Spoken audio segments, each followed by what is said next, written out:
Graças a Deus. O Senhor é bom. Amém? Ele sempre sabe o que faz com as nossas vidas.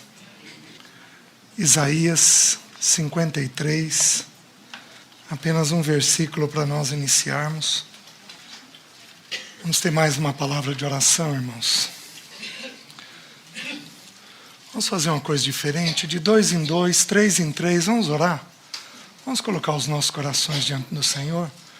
Vamos todos nós juntos, se junta aí com a pessoa que está do seu lado, em 2, em 3, vamos orar pelos nossos corações, consagrando a nossa vida, esse tempo ao Senhor. Amém, Senhor. Ouve essas orações, Senhor, e atende ao clamor do Teu povo. Em Teu nome. Amém. Nós estamos estudando, essa é uma continuação do estudo de ansiedade.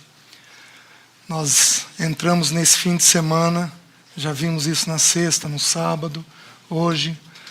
Nós entramos na parte em que nós estamos estudando a respeito do Pai e o sofrimento, como que Deus faz os arranjos na nossa vida com relação à dor.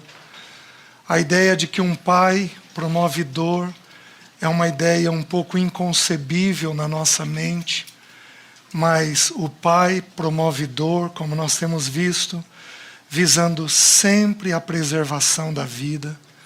Ele preserva não apenas a nossa vida, mas Ele preserva a vida dos nossos, daqueles que estão perto de nós. O Senhor, Ele tomou o instrumento da dor. É um mistério isso. Ele não precisava fazer, mas se Ele o fez, nós entendemos que Ele o fez porque não havia outra forma de resolver a situação.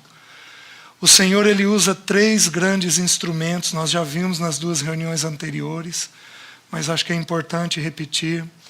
Nós já vimos que o Senhor lança mão de 3 instrumentos para formar Cristo dentro de nós. O Senhor lança mão da palavra, o Senhor lança mão do Espírito, o Espírito toma a palavra e educa o nosso coração. Nós temos que entender uma coisa muito simples. Vamos tomar, por exemplo, uma pessoa que se converte aos 40 anos de idade. Ela se converteu. Ela nasceu de novo, aos 40 anos de idade. Essa pessoa tem uma natureza pecadora. Quando ela nasce de novo, é plantado dentro dela uma natureza divina. Então essa pessoa passou a ter 2 naturezas dentro dela. Ela tem a natureza pecadora e ela também tem a natureza divina. Quem ela alimenta é quem sobrevive. Mas nós temos uma coisa, essa nova criança, esse nascido de novo, é um bebê. Ele é um bebê. Ele é um recém-nascido. Ele tem a mente de Cristo, mas é a mente de um recém-nascido. Essa mente precisa ser desenvolvida. Então, eu tenho um recém-nascido, filho de Deus, adotado na família de Deus, que goza dos cuidados do Pai, mas este recém-nascido está no corpo de 40 anos de idade. Olha o nó que isso vira. Por isso que a Bíblia diz que o Espírito milita contra a carne. Então, o que Deus precisa fazer? Ele precisa ir diminuindo o nosso velho homem e aumentando este novo homem. Os irmãos estão entendendo? É muito simples o raciocínio. Mas é um raciocínio que, apesar de ser simples, é uma verdade extremamente pontual na carreira cristã. Eu tenho uma pessoa que se converteu aos 40 anos de idade, agitada, ansiosa, tensa, insegura, cheia de maus hábitos, amando o Senhor. Deseja o Senhor, quer o Senhor, anseia pelo Senhor, quer organizar a vida do Senhor dentro dela, porém, está dentro de um pensamento, dentro de um afeto e dentro de uma vontade completamente limitada no velho homem. Então, o que Deus faz? Deus toma um terceiro instrumento. Ele usa a palavra e o Espírito para edificar esta criança. Mas este velho homem, ele é um impedimento para que esse novo homem cresça. Vocês não precisam abrir, mas em 2 Coríntios, capítulo 6, Paulo diz uma coisa interessante. Ele diz assim, se não me engano, começando com o versículo 15, ele diz assim: não tendes limites em nós, mas estáis limitados no vosso próprio afeto. Por isso, como justa retribuição, eu vos falo como a filhos, dilatai-vos, pois. Então, o velho homem, ele pode engessar este novo homem no crescimento. Os irmãos estão entendendo? Estais limitados nos vossos próprios afetos. Então, o que Deus tem que fazer com esse velho homem? Ele precisa quebrar este velho homem. Para que este velho homem seja dilatado, ele morra e ele deixe que o novo homem flua e cresça, o crescimento dado por Deus. Os irmãos compreendem a ideia? Então, para Deus trabalhar este velho homem, Deus, de uma maneira muito sábia, ele toma um terceiro instrumento. O primeiro é a palavra, o segundo é o Espírito, aí ele toma um terceiro instrumento, a dor. Porque esse velho homem, ele é resistente, ele é difícil, ele é teimoso, ele é agitado. Queridos, quantas vezes Deus não nos para numa doença? Ele para o velho homem numa doença. Quantas vezes Ele não nos para quando nosso nome fica sujo e a gente não tem mais ninguém para emprestar dinheiro? E aí Ele para a gente. Ele usa o instrumento da dor para nos parar.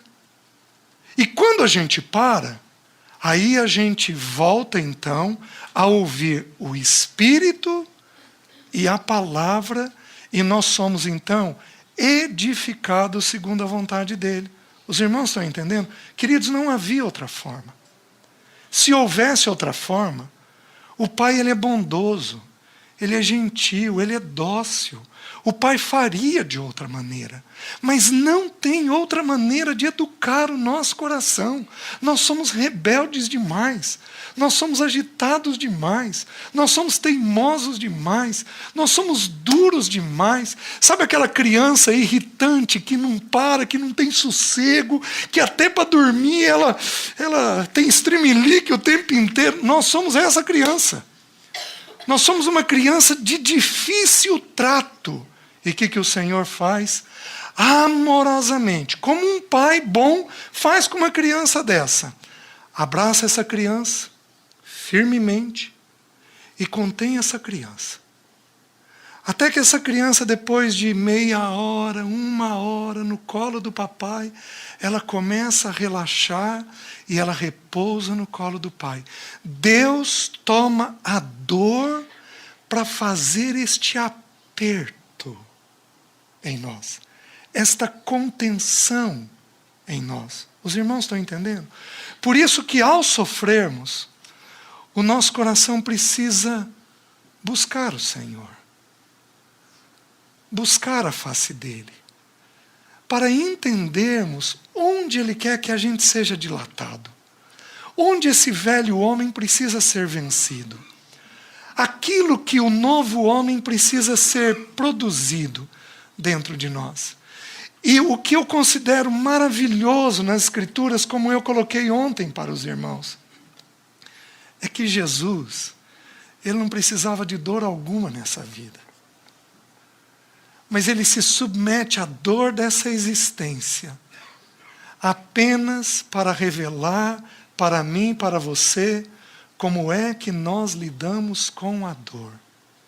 Ele não precisava disso.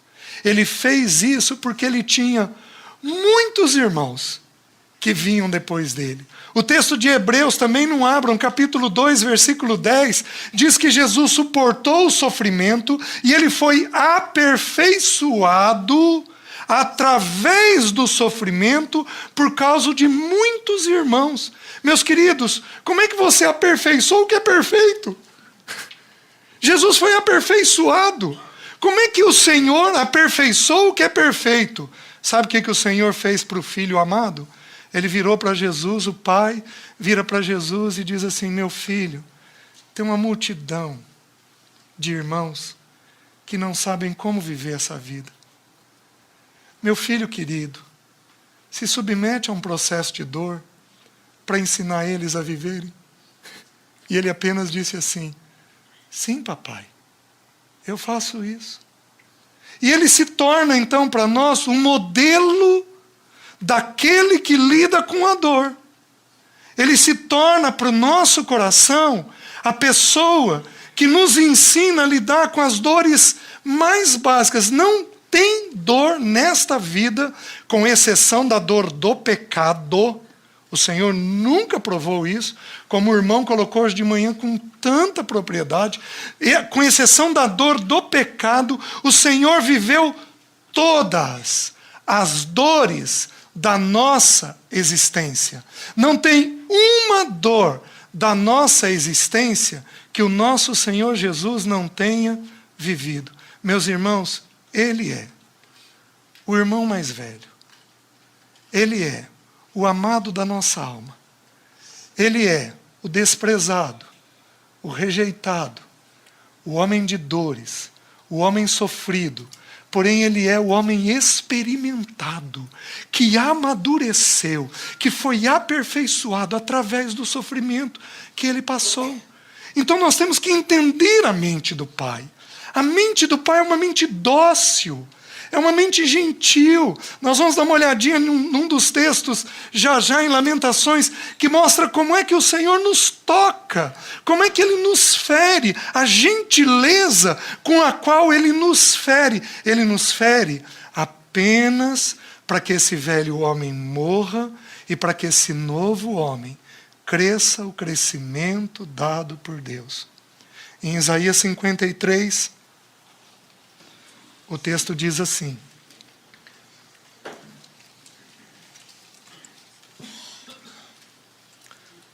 quem creu em nossa pregação e a quem foi revelado o braço do Senhor, porque foi subindo como renovo perante ele e como raiz de uma terra seca. Não tinha aparência nem formosura. Olhámo-lo e nenhuma beleza havia que nos agradasse. Era desprezado e o mais rejeitado entre os homens, homem de dores, e que sabe o que é padecer. E como um de quem os homens escondem o rosto, era desprezado e dele não fizemos caso. Até aqui. Homem de dores.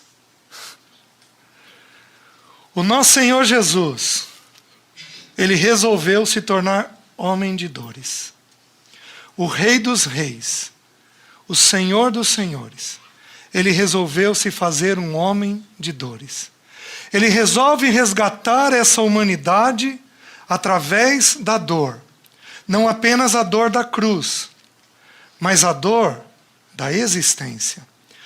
Por que a dor entrou nesse mundo? A dor entrou porque o pecado entrou.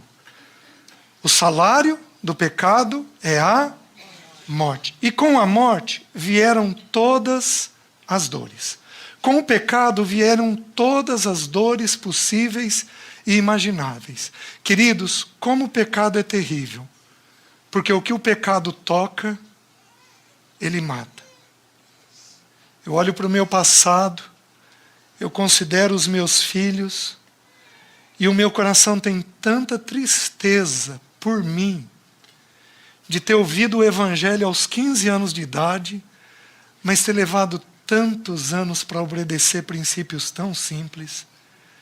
E eu fico considerando quantos meus filhos não sofreram por terem visto um pai que não obedeceu cedo. Tudo que o pecado toca, o pecado mata, de alguma forma. Jesus se tornou um homem de dores. Mas na versão atualizada diz assim, e que sabe o que é padecer. Algumas versões trazem a seguinte frase, experimentado no sofrimento. Então o que Jesus fez com a dor? Jesus permitiu que a dor o amadurecesse. A dor tem a expressa finalidade de nos tornar maduros. A dor tem a expressa finalidade de matar algo e fazer algo viver. A dor não tem outra finalidade. A dor, quando ela é nossa, eu posso agir rapidamente. Mas quando a dor deriva do meu pecado, como nós já vimos, eu posso agir rapidamente. Mas quando a dor deriva do pecado do outro, eu dependo totalmente de Deus. Porque Deus precisa mudar o outro para eu parar de sofrer. É uma mulher que tem um marido bruto, que tem um marido inconstante, um marido devedor. Essa mulher pode amar a Deus e esse marido não. Enquanto esse marido permanecer naquela conduta, esta mulher sofre. Simplesmente assim. E a dor dela não cessa até que Deus toque no marido. Ela pode aprender a lidar com a dor, ela pode gemer menos, mas ela tem a dor, porque aquele que é um com ela está em pecado. Jesus, ele cresceu com a dor. Ele não permitiu que a dor o abatesse. Meus queridos, por que os lugares de aconselhamento, por que os conselheiros, sejam eles conselheiros técnicos, sejam eles psicólogos, sejam psiquiatras, têm os consultórios abarrotados de gente? Porque as pessoas, elas têm desespero para se verem livres da dor. E de acordo com as Escrituras, o bom conselheiro não alivia a dor. Ele ensina a lidar com a dor. É tão curioso. Quando eu iniciei a carreira, eu era desesperado para ajudar as pessoas. Eu queria ajudar. Eu me lembro uma vez que o Senhor falou comigo. Eu estava acompanhando uma pessoa que havia traído a esposa. E eu fazia uma sessão de 4 horas. Porque eu queria que essa pessoa saísse bem. Então ela estava deprimida, acabada, frustrada, culpada, sofrida por causa daquilo que ela tinha feito. E eu tinha que bombar ela, e vamos lá, vamos começar de novo, vamos no Senhor, vamos caminhar no Senhor, vamos sair disso, e bola para frente, e vamos lá. Até que um dia o Espírito ministrou ao meu coração. Ministrou, não precisam abrir. Gálatas 6:7. Diz assim, ora, de Deus não se zomba. Pois tudo que o homem semear, isto também ceifará. E aí o Espírito falou ao meu coração. Ele falou uma coisa muito simples. Ele disse assim, César, eu preciso que você entenda que a colheita é um instrumento meu. A colheita é um instrumento que eu tomo e uso. Se a pessoa semeia uma coisa boa e colhe uma coisa boa, através daquela colheita boa, eu estou dizendo para aquela pessoa o seguinte, César, continue plantando. Mas se ela planta vento e ela colhe tempestade, eu estou dizendo para aquela pessoa, através da colheita, o seguinte, pare de semear o que você está semeando. Então, César, não interfira no meu processo. Não alivie a dor de forma exagerada. Porque a dor é um instrumento que eu utilizo para que a pessoa reveja aquilo que ela semeou. Os irmãos estão entendendo? O Senhor se utiliza desse instrumento para nos amadurecer.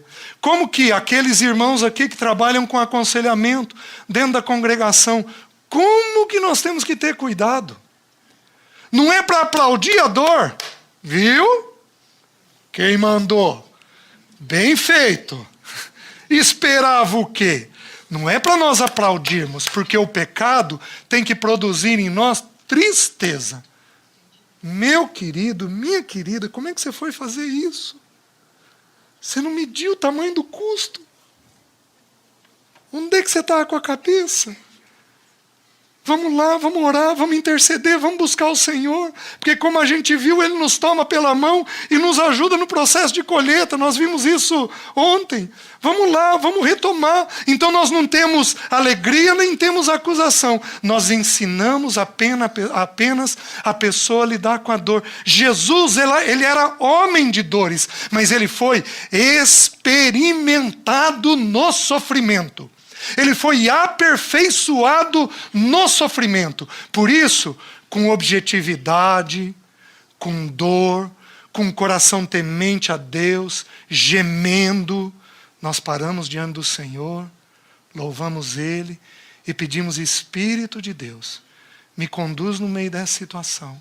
Meus queridos, a Bíblia diz: todos os que são filhos de Deus são guiados pelo Espírito de Deus. O Espírito quer te conduzir no meio das dores que você tem. Existe um versículo maravilhoso num dos profetas menores, que diz assim, que ele tem um caminho na tormenta e na tempestade. Não importa a tormenta, não importa a tempestade que você viva, Ele tem um caminho para você sair daquilo. O teu papel é, como foi colocado ontem, antes de procurar uma pessoa, procurar o Espírito. Porque o Espírito é o grande guia. O Espírito é perfeito. Eu não sou perfeito. Nenhum conselheiro que existe nessa sala é perfeito. Nós podemos dizer coisas indevidas para você, mas o Espírito Santo de Deus, Ele é perfeito na maneira pela qual Ele nos toma e na maneira pela qual Ele nos conduz na saída das nossas crises. O que nós precisamos, queridos, é de quietude diante desse Espírito. Os irmãos estão entendendo? É na vossa quietude, diz Isaías, que está a vossa salvação. É na quietude que eu ouço o Espírito de Deus. Então a palavra está dizendo com muita clareza, que nós precisamos tomar as nossas dores e aprendermos a ser homens experimentados, amadurecidos diante de Deus. Volta um pouquinho. Deixa eu terminar aquele passeio meu pelo Velho Testamento, que eu comecei ontem com os irmãos. Ainda em Isaías, versículo 26. Capítulo 26, desculpem. Versículo 16. Diz assim: Senhor, na angústia te buscaram, vindo sobre eles a tua correção, derramaram as suas orações. Queridos, vamos lembrar o que significa a palavra angústia, tanto no hebraico quanto no grego? Estreiteza de lugar.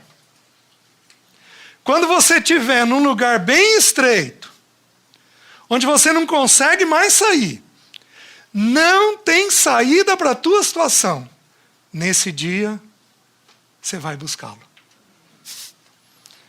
O que é triste, querido, é que nós não precisávamos esperar chegar até lá. Nós podíamos ter saído antes se nós ouvíssemos.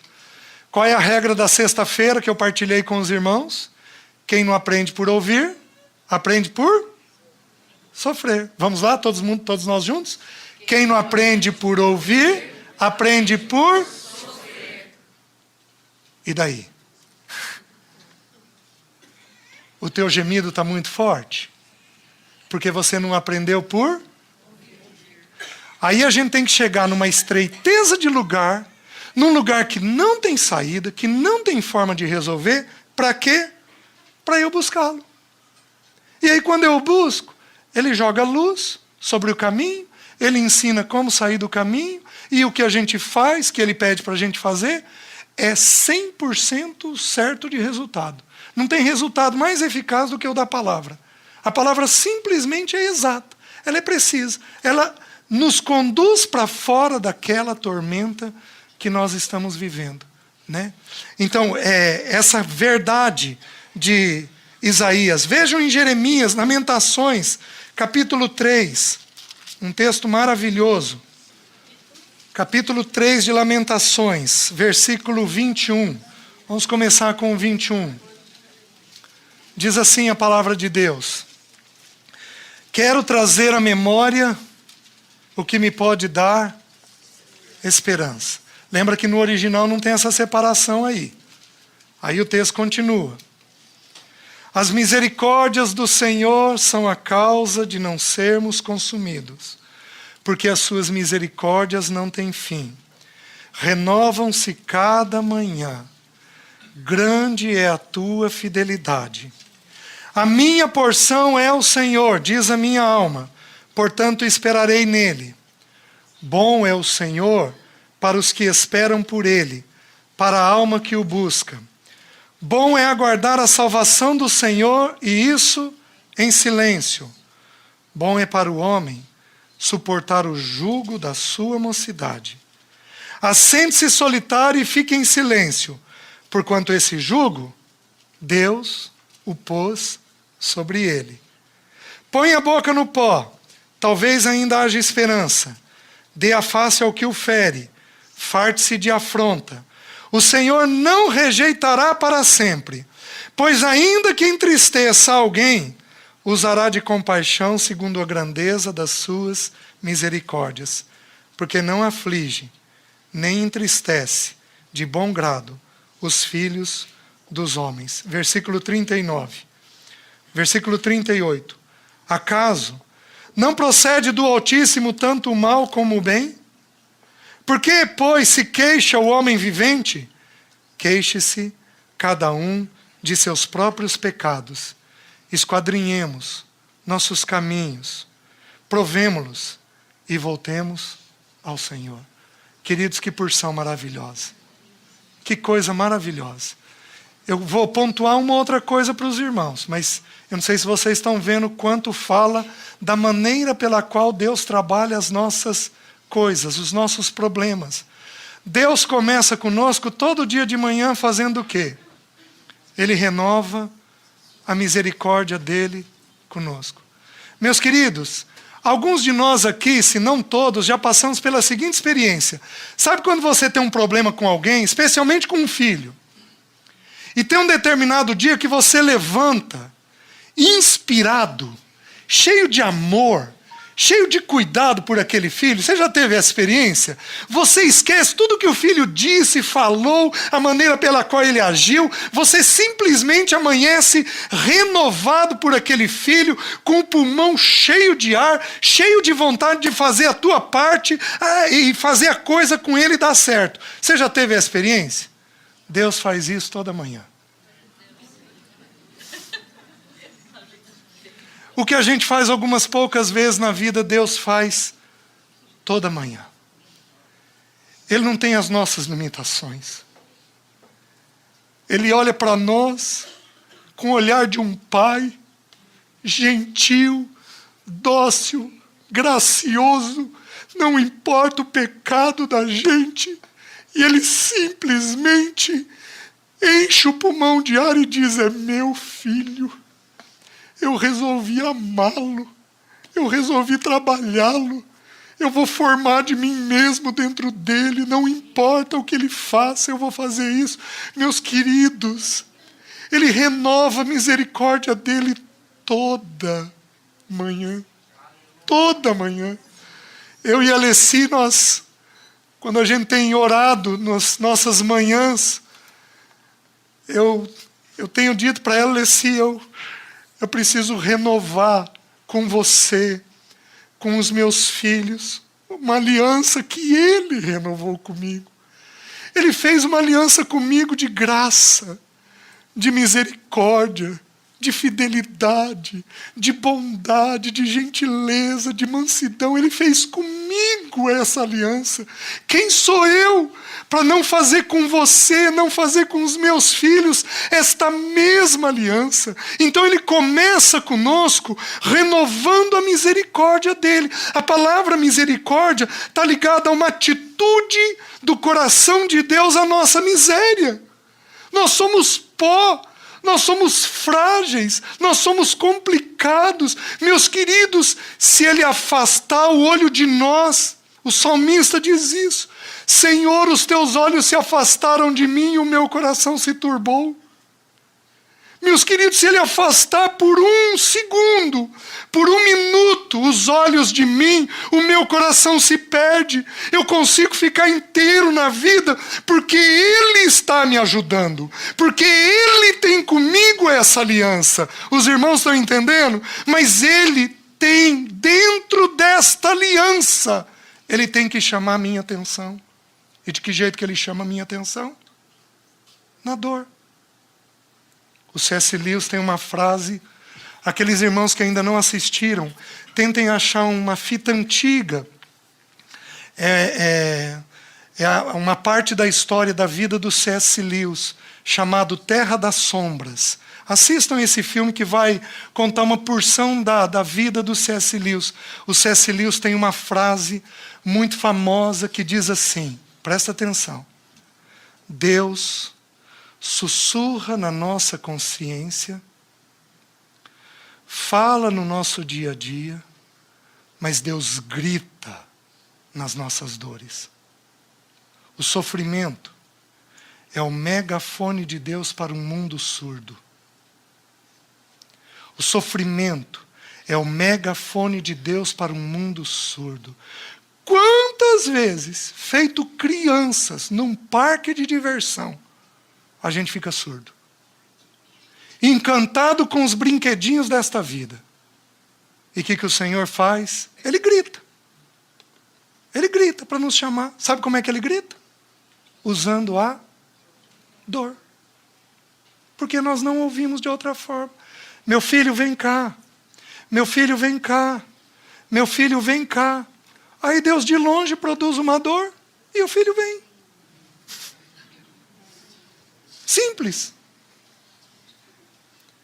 Então ele está falando que ele renova essa misericórdia, mas não apenas isso. Diz assim: grande é a tua fidelidade, porque ele tem a misericórdia, mas ele tem a misericórdia com uma expressa finalidade. Qual é a finalidade? Ele vai ser fiel de formar Cristo dentro de nós. Meus queridos, eu não quero reconhecer Cristo na minha vida, numa cama, no final da minha vida.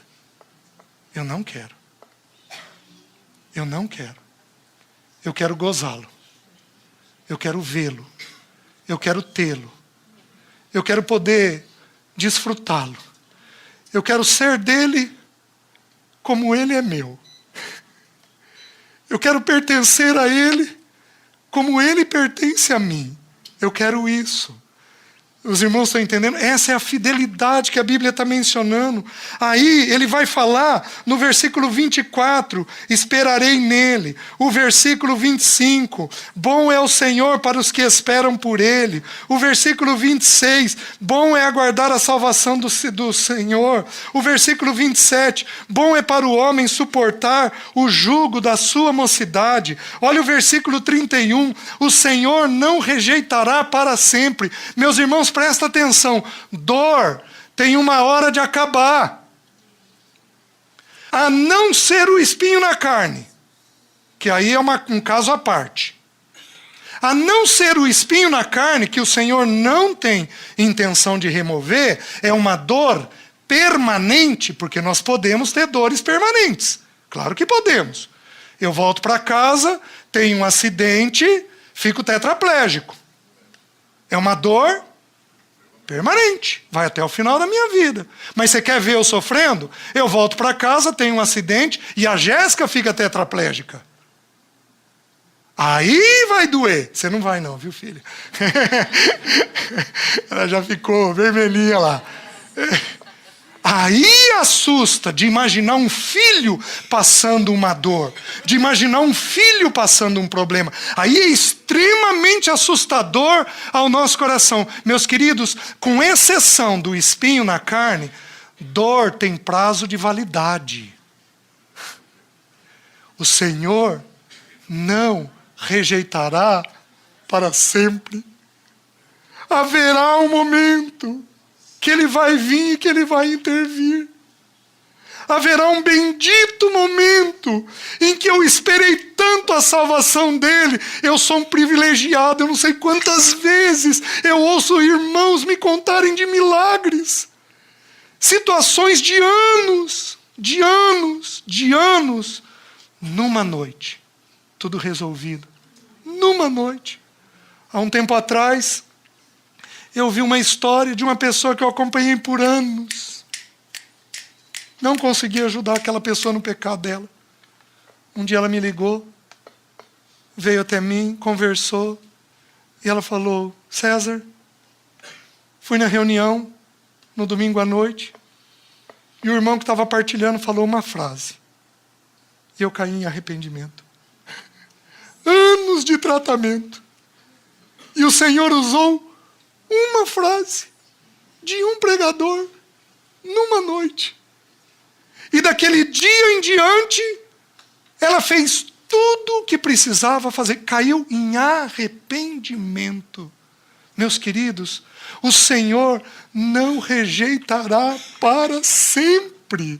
É o que o texto está dizendo. Ele não rejeita. Aí olha a atitude deste papai. Olha como que ele diz assim: pois ainda que entristeça alguém, usará de compaixão segundo a grandeza das suas misericórdias. Ele entristece sim. 1 Coríntios capítulo 10 diz assim que a tristeza, segundo Deus, nos conduz ao arrependimento, que a ninguém traz pesar, mas a tristeza, segundo o mundo, produz morte. Existe uma tristeza que é segundo Deus, pois ainda que entristeça a alguém, usará de misericórdia com essa pessoa. Deus não tem prazer em te entristecer, mas Ele usa a tristeza para te resgatar. Você está entendendo? Por isso, quando a gente tem tristeza, a primeira coisa que a gente faz é: Senhor, isso vem do Senhor. É o Senhor que está trabalhando isso em mim. Onde o Senhor quer me mudar, Senhor? Fala comigo. Meus queridos, sofrimento tem tempo. Sofrimento tem um período dentro de nós. Eu não posso usar esse texto que eu vou citar para os irmãos apenas com essa interpretação, porque essa não é a interpretação do contexto. Mas lá em 2 Pedro, lá o contexto está falando da volta de Cristo. Eu vou pegar este versículo e aplicar na questão da dor, que vai fazer sentido para os irmãos.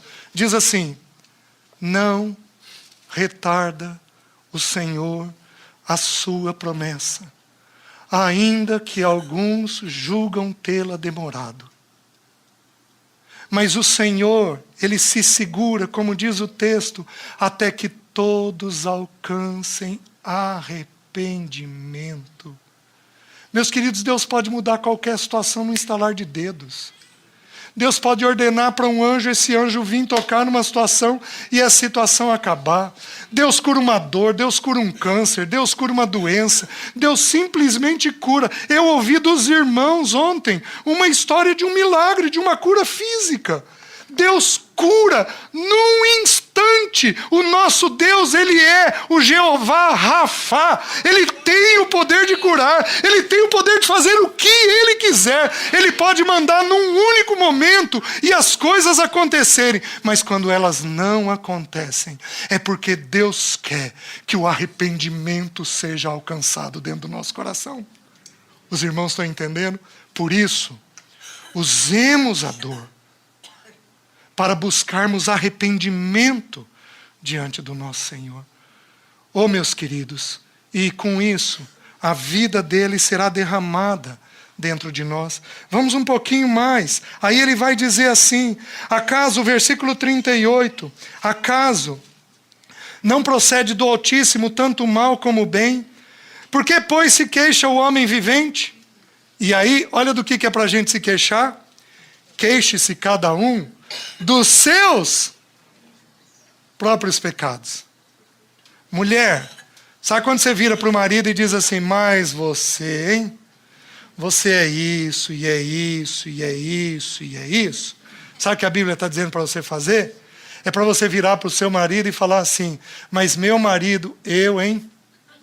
Eu sou isso, sou isso, sou isso, sou isso. Deus tenha misericórdia de você, meu marido. A Bíblia é libertadora, né?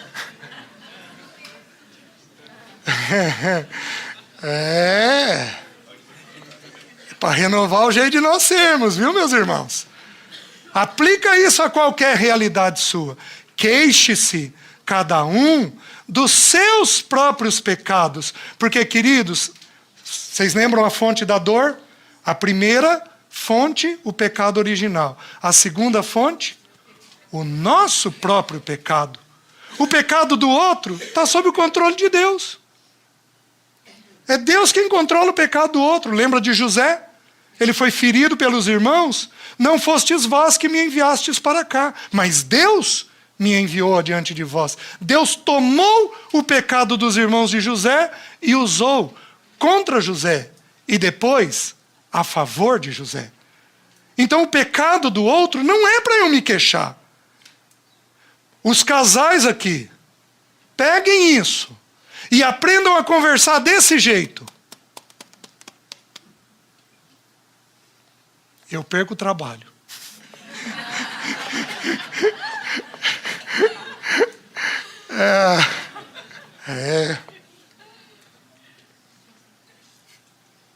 Esquadrinhemos nossos caminhos, provemo-los e voltemos ao Senhor. Amém? Abram ainda no livro de Oséias. Deixe-me mostrar algumas realidades de como Deus trabalha algumas dores. No livro de Oséias. Oséias capítulo 2. O livro de Oséias é uma história muito simples. Os irmãos já ouviram ela. Oséias era um profeta. E Deus queria mostrar para a nação de Israel o quanto esta nação havia se desviado do amor da vida deles, que era Deus, e ido atrás dos ídolos, que eram os amantes. Então Deus faz o quê? Deus usa de um símbolo público. Oséias era um profeta. Deus diz para Oséias assim, vai, pega uma prostituta e casa com ela. Oséias representa Deus. Aquela prostituta chamada Gomer representava a nação de Israel. Oséias foi, tomou ela, tirou ela da prostituição, trouxe para ela, deu uma vida digna para ela e teve com ela 2 filhos. Essa mulher, depois de um tempo, volta para a prostituição. E aí Deus usa este símbolo para mostrar quem é Israel. E a maneira pela qual Israel agia. Porque Deus foi e tomou Israel para si. E Israel, depois de uma vida de amor com o Senhor, se distanciou do Senhor e foi para os ídolos, para os amantes. E aqui, quando a gente aconselha, nós usamos muito algumas dessas porções para entender como é que Deus lida com a dor do adultério. O adultério tem algumas peculiaridades dentro dele. E Deus mostra como é que ele trabalha essa questão da dor do adultério. Como é que ele trata um adúltero, como é que ele trata as pessoas envolvidas naquele adultério. Deixe-me mostrar algumas coisas. Isso daqui são princípios gerais, aplicados em especial para a dor do adultério. Olha o capítulo 2, o versículo 6. Diz assim, meus queridos, eu vou te fazer uma pergunta. Não levanta a mão. Você é adúltero? Você é adúltera?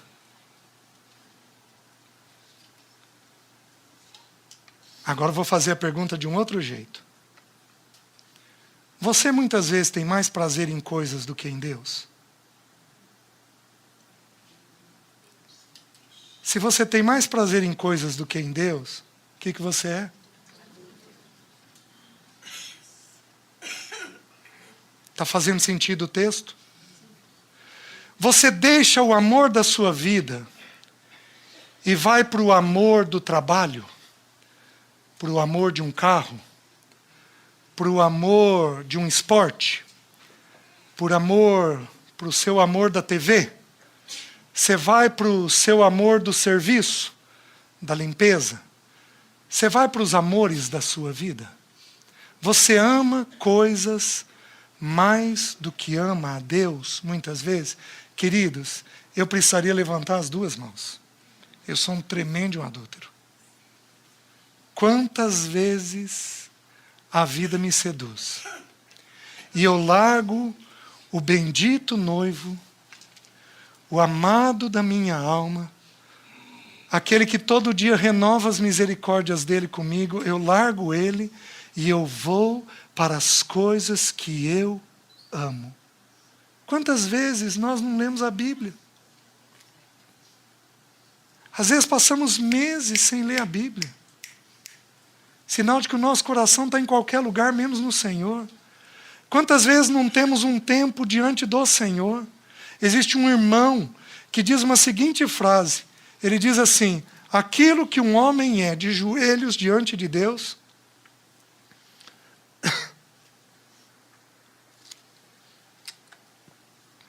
ele diz assim: aquilo que um homem é de joelhos diante de Deus, isto ele o é. Alguns de nós nem de joelhos ficamos, porque isso é quem nós somos. Então nós somos essa prostituta.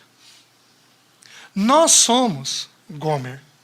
E olha como é que Deus nos trata quando a gente tem amores nesta vida. O amor pode ser muitas coisas. Olha como é que Deus trata quando a gente tem amores nessa vida. O versículo 6 diz assim, capítulo 2, versículo 6.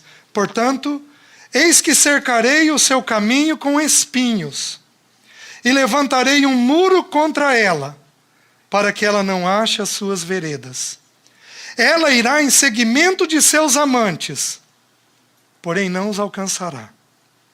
Buscá-los-á, sem contudo os achar. Então dirá: irei e tornarei para o meu primeiro marido, porque melhor me ia então do que agora. O que Deus faz? Vou dar um exemplo para os irmãos. Eu amo muito carro. Eu gosto de carro. O Senhor vem tratando isso já há um bom tempo dentro de mim, né? Mas tudo aquilo que é um amor muito grande leva tempo, né? O Senhor vem gradativamente tratando o meu coração nisso daí. Quando eu tinha 6 anos, eu já contei a experiência para os irmãos. Quando eu tinha 6 anos de casado, eu devia 1 ano de salário. Até que o Senhor me espremeu, sentei com a Alessi, contei tudo. A Alessi virou para mim, muito sabiamente, e disse assim: tá bom, César, o que a Bíblia diz sobre dívida? E o que você prega sobre dívida? Eu falei que não é para a gente dever, que a gente vende o que a gente tem. Então eu vendi tudo que tinha. Tudo. Vendi apartamento, vendi carro, vendi tudo que tinha. E comecei minha vida novamente. Comprei um carrinho de 30 anos, de um irmão meu que morava em Curitiba. Do meio da viagem para cá, ele veio rebocado por uma caminhonete. Ali Deus foi me tratando. O André pequeno, Alessi pensando: meu Deus, o que esse homem fez? Comprei um carro de irmão, um carro que não funcionava, e comecei minha vida com aquilo. Aí uma igreja em Maringá me convidou para ir partilhar a palavra. E aí eles falaram: César, a gente quer que você venha aqui, partilhe a palavra para nós. Meus queridos, o carro eu tinha que sair pelo vidro, porque a porta não abria. E eu não tinha dinheiro para mandar arrumar. O carro tinha 30 anos, para achar peça era um sacrifício. E eu pensei comigo: meu Deus, Eles me convidaram, ó, besteira. Eles me convidaram porque eu sou psicólogo. Como é que eu vou aparecer lá com um carro desse? Aí eu fui a pé. Cheguei lá, o irmão na vinda quis me dar carona. E eu menti. Falei que eu tinha parado o carro longe. Porque como é que eu ia dizer que eu tinha vindo a pé? Meus queridos, o coração da gente é triste. É triste. Eu pregando a palavra e sofrendo esse tipo de realidade dentro de mim. Sabe o que Deus fez comigo? Já que o meu amor era carro, Deus cercou o meu caminho e deu o carro que eu precisava. E aí, com aquele carrinho, fiquei meses com aquele carrinho. Meses. E aprendi a sair pela janela, de boa. A Alessi queria morrer o dia que ela tinha que sair pela janela, né? Quando a porta não abria. E o meu coração foi aquietando, foi aquietando, foi aquietando. Um dia eu saí do serviço, eu trabalhava numa livraria evangélica, eu saí do serviço com um carrinho, parei no sinaleiro, e eu estava parado no sinaleiro, meu coração quieto diante do Senhor. Eu ia para um outro encontro, 2 semanas depois, meu coração descansado no Senhor, de repente alguém bate atrás de mim. Saí do carro, era um sábado, a rua limpa, o rapaz se distraiu. Não, esse dia a porta funcionou, não era sempre a porta. Acho que o Senhor foi misericordioso, né? Ia ser muita coisa, bater o carro e ainda sair pela janela. O de trás ia pensar, meu Deus, com quem eu fui bater? Meus queridos, eu saí, abri a porta, saí, fui lá. O rapaz, moço, me perdoa. Eu não sei, a rua estava limpa. Só tinha eu e ele. Alguns carros estacionados e só eu e ele bateu atrás de mim. Eu olhei, tinha entortado um pouquinho mais o para-choque. Eu falei, moço, olha o estado do meu carro. Fica em paz. Fica em paz. Vai embora. Isso daqui não é nada. E eu entrei no carro e fui embora. Tá bom. Fui para o encontro. Quem que está no encontro?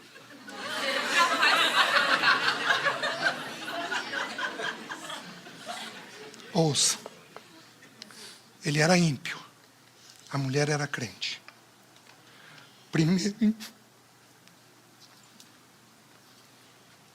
Primeiro encontro que ele ia na vida dele. Ele virou para a mulher e falou assim, eu vou ficar aqui porque é esse rapaz que vai pregar. E aí ele contou a história. Meus queridos, Deus tem que tirar os amantes do coração da gente. Porque a vida dele traz salvação. A vida dele traz salvação. Porque reagir mal diante das situações, se eu tivesse reagido mal diante da situação, uma alma que ia ser evangelizada naquele encontro, esse irmão hoje está firme, até hoje na vida cristã. Então nós temos que entender que o Senhor nos cerca, e à medida que Ele vai cercando, Ele vai trazendo preservação de vida, não apenas a nossa, mas também as dos outros, do marido, da esposa, dos filhos, dos parentes, do pai, da mãe, de sobrinho. Nós temos que permitir que as situações de dores que vêm sobre nós sejam usadas pelo Senhor. Então o texto está dizendo que Ele faz o quê? Ele nos cerca, para que nós não encontremos o caminho do amante. Vocês estão entendendo? E Ele nos cerca com espinhos. Ele levanta um muro. Querido, nunca force uma situação. Nunca force uma situação.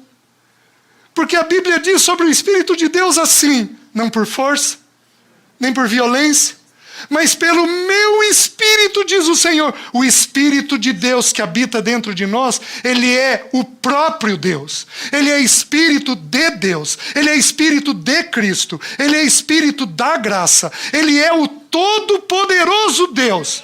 Mas ele não força nem uma situação.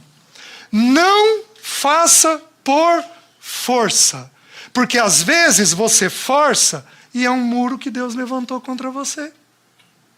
Às vezes você força e é um caminho de espinhos que Deus colocou contra você. O resultado disso vai ser você apenas se ferir, se machucar. Então, quando você tem uma situação e aquela situação não move, você aguarda em Deus. Mas você nunca força as coisas. Nós somos prontos, às vezes nós somos urgentes, porque tem situação que é urgente, tem situação que precisa de intervenção rápida, mas eu ser rápido, eu ser urgente, não significa necessariamente que eu estou forçando as situações da vida.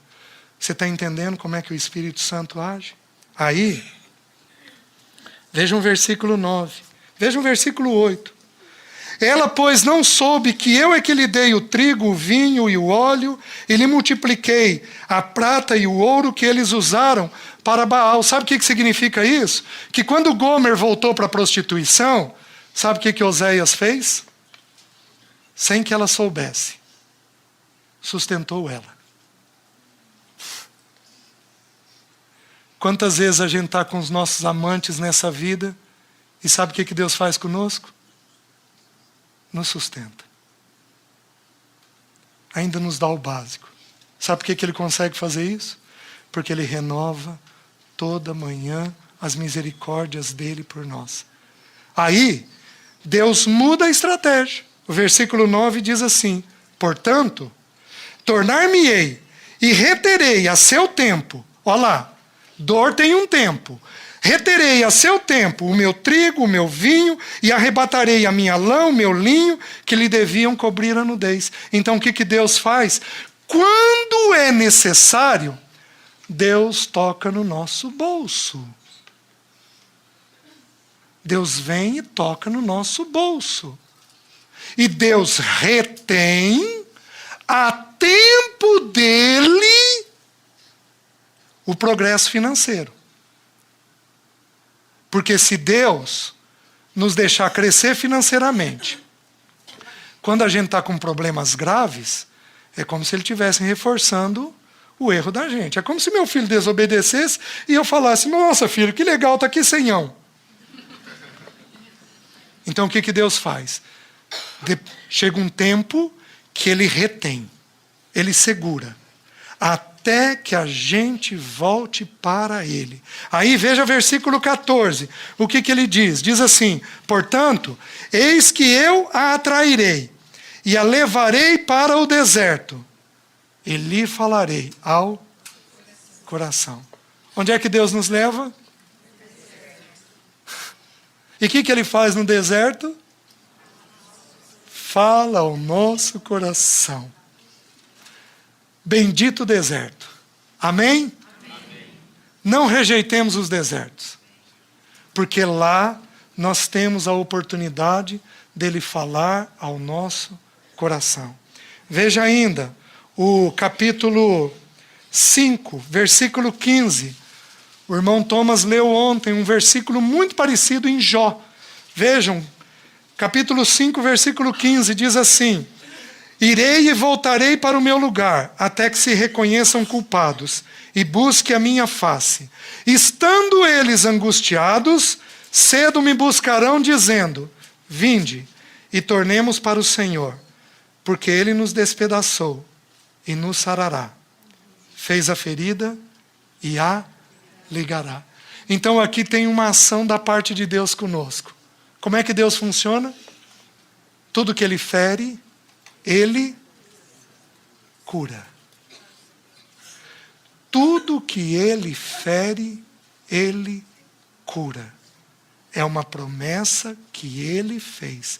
Com exceção do espinho na carne, que é uma dor permanente, que ele deixa. Então ele tem isso reservado para alguns de nós. Não é para todos nós, mas ele tem essa dor reservada para alguns de nós. Uma dor permanente que ele não intenta remover de nós. Se o Senhor permitir, a gente abre isso um dia para verificar como que funciona. Por que ele faz isso? Vejam capítulo 8, versículo 7. Um outro princípio. Diz assim: porque semeiam ventos e colherão tormentas. Então, guarde isso. Semeiam ventos e colhem tormentas. Uma vez eu vi um estudo, que eu próprio partilhei ele depois, mas eu tirei ele de, não vou me lembrar de que lugar. Lembram o pecado de Davi com Batseba? Meus queridos, quanto mais elevado é o homem de Deus, maior é a disciplina que ele sofre. Davi foi disciplinado em 6 coisas naquilo que ele fez. Ele teve um filho morto, para lembrar que ele próprio foi um assassino. Vocês lembram o que ele fez? Deus levou ele a lidar com a morte, dentro da casa dele, para que ele entendesse o que ele produziu na casa de outro. Meus queridos, nós não temos noção do nosso pecado. Não abram. Mas Deuteronômio 32, 23 diz assim: sabei, pois isso, que o vosso pecado vos há de achar. Pecado nos acha. Por isso que nós temos que temer o pecado. Ter temor desse Deus santo que nós temos. Vejam ainda o capítulo 13, versículo 9. Olha que versículo maravilhoso. Queridos, decore esse versículo. Aqueles que estiverem em dor muito intensa, decore esse versículo. Olha o que ele diz. Oséias capítulo 13, versículo 9. Diz assim: a tua ruína, ó Israel, vem de ti, e só de mim o teu socorro. Sabe quem que você precisa procurar? O Senhor.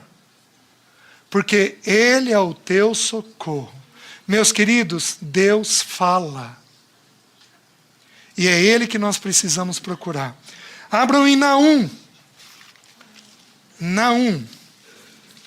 Profeta menor. Deixe-me dar aquele versículo que eu citei para os irmãos. Meus queridos, olha que maravilhoso isso. Olha o que ele diz. Naum capítulo 1, versículo 3.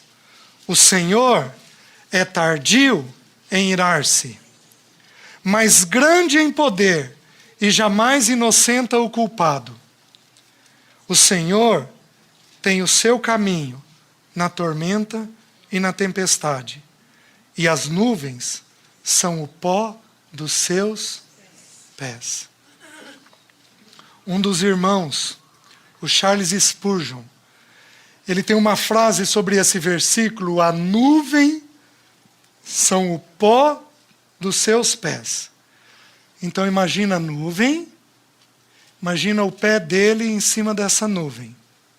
O Charles Spurgeon tem uma frase que diz assim: Senhor, como estás presente no dia nublado.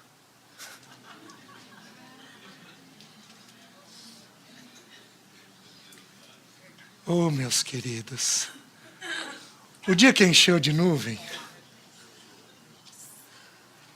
lembra que os pés dele estão tocando essas nuvens escuras. Que ele está perto, vendo tudo aquilo que é necessário que aconteça com você. Você está me entendendo? Ele não inocenta o culpado. O que o Senhor está dizendo? O Senhor está dizendo que Ele perdoa os nossos pecados. É a maneira do Senhor agir. Ele perdoa os nossos pecados, mas Ele não tira a consequência do nosso pecado. Porque se Ele tirar, as pessoas vão zombar. Meus queridos, por que a corrupção no nosso país é tão grande? Porque não tem consequência, não tem punição. Tem impunidade, não tem punição no erro. E por haver impunidade, as pessoas continuam fazendo as coisas. Deus não faz isso. Deus perdoa o pecado, me dá uma crise de loucura aqui, eu saco de uma arma e mato o seu Fernando. Ô, seu Fernando, sobrou para o senhor hoje. Mata, eu estou na casa dele, coitado. Mato ele, tenho uma crise de loucura e faço isso aqui. Meus queridos, 1 minuto depois eu caio de joelhos no chão, plenamente arrependido. Sabe o que o Senhor faz? Me perdoa. Mas Ele possivelmente não vai me livrar da cadeia. Por quê? Porque o Senhor, Ele perdoa os nossos pecados, mas Ele não inocenta o culpado. Então presta atenção. Pecou, tem dor. Pecou, tem consequência. É verdade que tem consequência e consequência. Se eu pecar numa coisa simples, é fácil de corrigir. Se eu pecar numa coisa grave, a consequência é muito maior e muito mais difícil de corrigir. Os pecados sexuais, por exemplo, em especial o pecado da traição, como eu citei ontem, a Bíblia ensina que a vergonha da traição nunca é apagada. Meus queridos, é muito triste. Nunca é apagada. Nós sabemos de Davi 2 grandes coisas. Quais são as 2 coisas? Ele era um homem segundo o coração de Deus. Qual é a segunda coisa que a gente sabe de Davi? Ele pecou com Batseba. É uma história que quase todos nós conhecemos. Por quê? Porque a sua vergonha, o seu opróbrio, jamais se apagará, diz o texto lá em Provérbios. Né? Então, o Senhor, Ele não inocenta o culpado, mas aí, o que Ele diz? Que o Senhor tem um caminho na tormenta e na tempestade. Queridos, não importa o tamanho da situação difícil que você tem, não importa. Às vezes a gente pega uma pessoa para ajudar, que ela tem problema na área financeira, na área afetiva, na área sexual, tem problema de relacionamento, tem problema com o pai, tem problema com a mãe, tem problema com o irmão, a lista é enorme. O Senhor tem um caminho na tormenta e na tempestade. O nosso papel é parar tudo e ouvir Ele. E a hora que Ele falar, a gente agir segundo o caminho que Ele nos apresentou. Os irmãos estão entendendo? E aí, para nós encerrarmos, vejam o capítulo 1, ainda versículo 7. O Senhor é bom, é fortaleza no dia da angústia, e conhece os que nele se refugiam. O dia que você estiver apertado, o que é para você fazer? Se refugiar no Senhor. Porque o dia de angústia é um dia de buscarmos o Senhor. Amém, meus irmãos? O que vai ficar? Vai ficar 2 coisas. Vai ficar os textos do Novo Testamento que falam sobre dor. Então eu pincelei, como eu disse para os irmãos, alguns poucos textos do Velho Testamento sobre dor, falando sobre sofrimento. Então vão ficar os textos do Novo Testamento. E o que mais vai ficar? Vai ficar a experiência do nosso Senhor Jesus com a dor. Por quê? Porque tudo que o nosso Senhor passou, todos os irmãos dele passarão. Tudo que ele passou, todos os filhos de Deus vão passar. O que Paulo passou, por exemplo, o espinho na carne, alguns irmãos passam, mas nem todos. Mas tudo, absolutamente tudo, o que o Senhor Jesus passou, os filhos de Deus vão passar. E existem 2 grandes dores na vida do Senhor Jesus que tocam a todos nós. Quais são as dores? O desprezo e a rejeição e a solidão. Então são dores que a gente precisa olhar como é que o Senhor Jesus lidou com elas, para que quando elas nos assaltarem, vierem sobre nós, nós também saibamos lidar. Amém? Amém. Vamos curvar nossas cabeças. Pai, nós te agradecemos porque o Senhor é bom. Nós te agradecemos porque no teu amor nós nos sentimos constrangidos. Senhor, perdoa as nossas queixas e ajuda-nos a, como nosso Senhor Jesus, amadurecermos diante das dores. Faz isso conosco. Visita o teu povo que se reúne nesse lugar.